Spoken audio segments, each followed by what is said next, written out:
그날에 유다 땅에서 이 노래를 부르리라. 우리에게 견고한 성읍이 있으며 여호와께서 구원을 성벽과 외벽으로 삼으시리로다.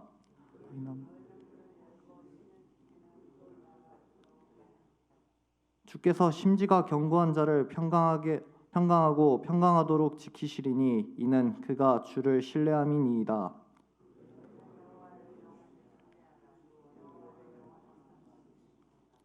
높은 데에 거주하는 자를 낮추시며 솟은 성을 헐어 땅에 엎으시되 진토에 미치게 하셨도다.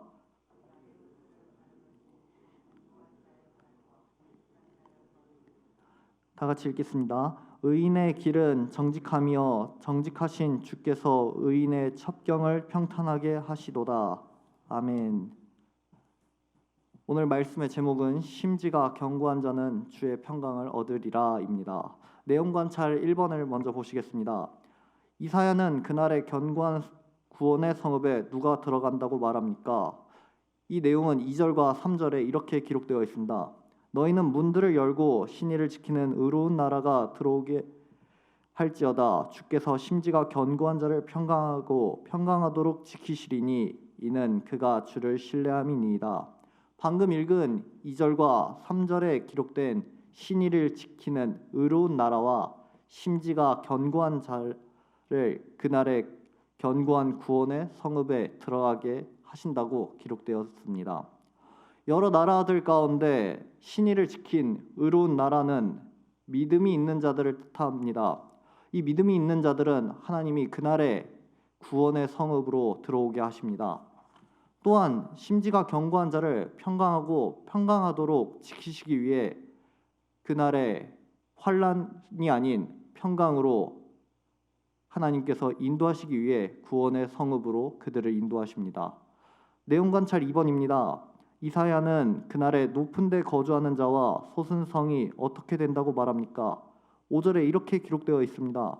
높은 데 거주하는 자를 낮추시며 솟은 성을 헐어 땅에 엎으시되 진토에 미치게 하셨도다. 이사야 선지자는 여호와께서 높은 데 거주하는 자를 낮추시고 또 솟은 성을 헐어 땅에 엎으실 것을 이야기하십니다. 그들은 자신의 높은 위치와 솟은 성이 그 날을 피할 수 있을 거라고 생각을 하며 성을 쌓고 높은 자리를 탐합니다. 그러나 그날에 하나님께서는 그 높은 위치에 있는 자들을 낮추시며 그들이 쌓은 솟은 성 또한 무너뜨려 그들을 진토에 미치게 하십니다. 이것은 세상 어느 누구도 피할 수 없고 그 어떤 곳에 있더라도 만물의 주권자이신 하나님의 이 심판을 피할 수 없습니다. 연구와 묵상입니다. 하나님께서는 왜 성벽과 외벽을 삼은 견고한 성읍의 문들을 열려있게 하십니까? 그것은 하나님을 향한 신의를 지키는 의로운 나라라 그리고 심지가 견고한 자인 믿음의 자녀들을 구원하기 위함입니다.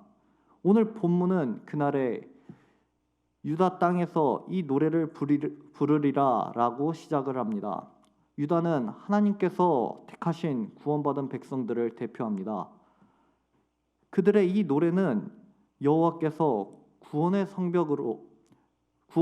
성벽과 외벽으로 삼으신 이 견고한 성읍이 믿는 자들에게 있음을 노래합니다. 그 노래는 그저 자신들의 희망이나 기대가 아니라 여호와 하나님께서 말씀하신 그 내용을 소망으로 삼습니다.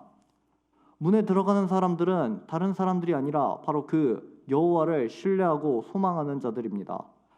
의인의 길은 정직하며 정직하신 주께서 의인의 첩경을 평탄하게 하시도다. 7절에 기록된 이 말씀은 앞선 5절과 6절에 높은 데에 거주하는 사람과 솟은 성에 살며 여호와 하나님이 아니라 자신들의 힘, 자신들의 무언가로 이 그날을 피할 수 있다고 생각하는 교만한 자들이 무너질 것을 이야기합니다. 그러나 반면에 7절은 그와 반대로 여호와 하나님을 의지하는 이 의로운 사람, 정직한 사람은 하나님께서 그의 길을 평탄하게 하실 것을 이야기하십니다.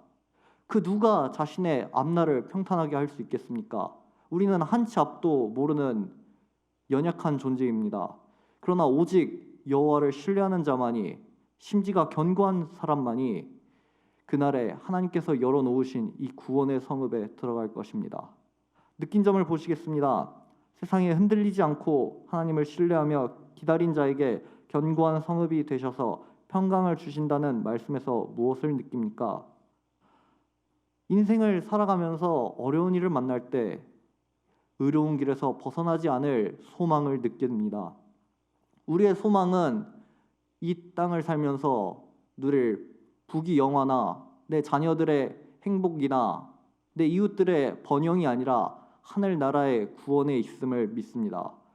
그날에 다시 오실 예수님께서는 세상을 심판하실 때 이 믿음을 지킨 사람들을 부활과 영생을 주실 것을 약속하셨습니다.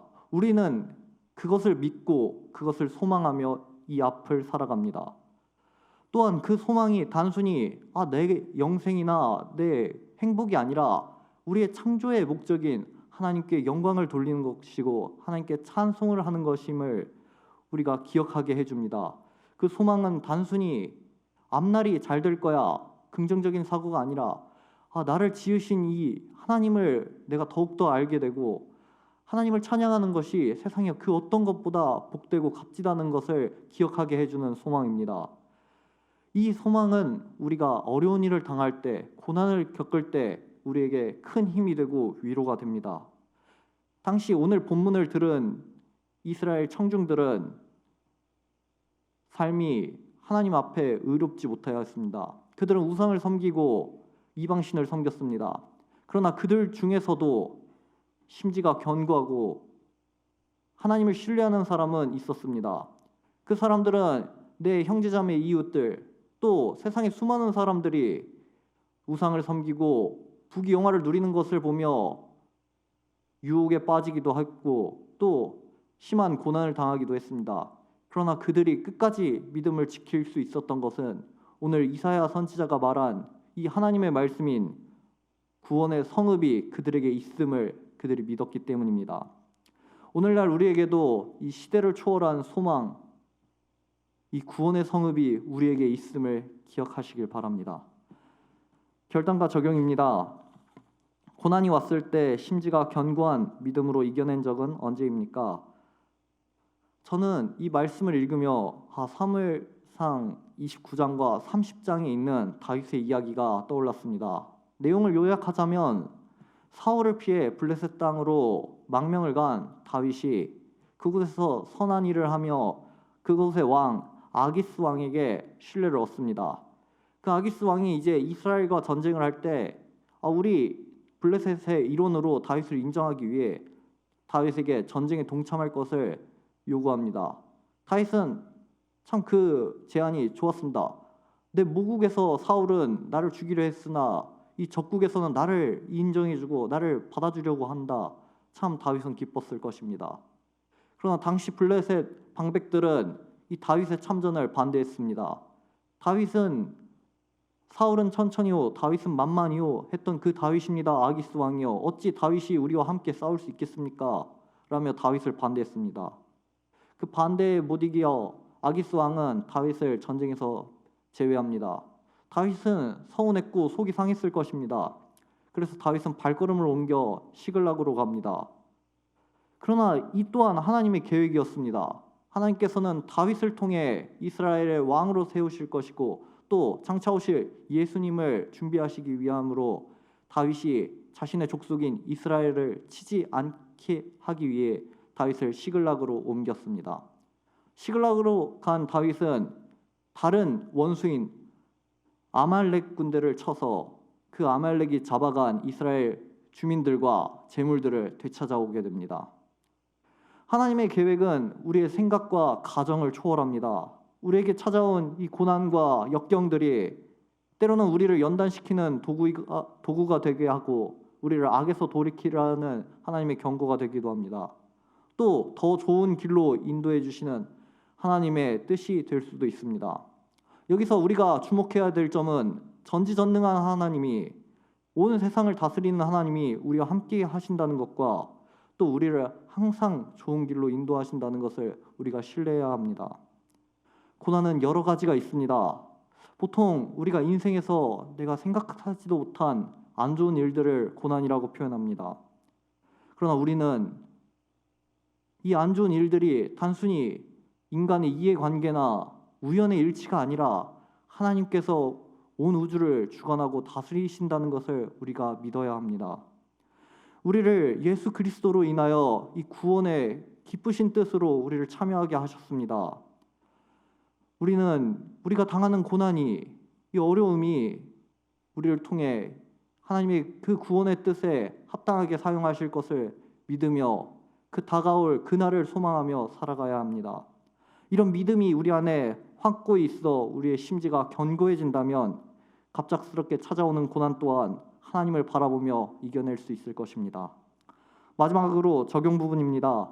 심지가 견고한 믿음으로 주를 신뢰하며 평강을 누리기 위해 무엇을 실천하겠습니까? 먼저 우리의 믿음이 견고해져야 합니다. 믿음은 말씀을 들음에서 납니다. 우리의 의지나 기합 혹은 구호가 아니라 오직 기록된 하나님의 말씀으로만 우리의 믿음이 생겨납니다. 그렇기 때문에 우리는 한순간도 말씀에서 눈을 떼면 안 됩니다. 이 시간 우리는 이 묵상집을 통해 하나님의 뜻을 알아가며 하루를 살아갈 힘을 얻고, 또 오늘 우리가 하루를 살아가는 동안 하나님의 말씀을 듣고 복음을 전하는 동안 우리에게 어려운 일이 찾아왔을 때 말씀을 통해 위로를 받고 새 힘을 얻습니다. 또 살면서 기쁨과 행복이 찾아왔을 때에도 말씀을 통해 하나님께 영광을 돌리고 하나님을 찬양하며 내 이웃들과 함께 하나님을 누리며 기뻐하게 됩니다. 이런 삶의 태도는 믿음의 심지가 더욱더 견고하게 해주며 하나님이 주신 은혜들을 누리게 해줍니다. 저는 우리 길동교회가 다음 세대들을 위해 기도하고 또 11월에 찾아올 우리 가족들을 위해 기도하는 것이 이 말씀을 통해 심지가 더욱더 견고해지고 하나님을 찬양하는 그 기쁨을 함께 누리기 위해서 이 자리에 모였음을 믿습니다. 하나님께서는 우리를 사용하셔서 우리의 가족, 형제, 이웃, 그리고 세상의 많은 하나님이 계획하신 그 구원의 영혼들을 우리 길동교회로 하나님의 나라로 인도할 줄 믿습니다. 하나님께서 우리를 그런 선한 길로 인도하실 줄 믿습니다. 우리 이 시간 함께 기도하시겠습니다.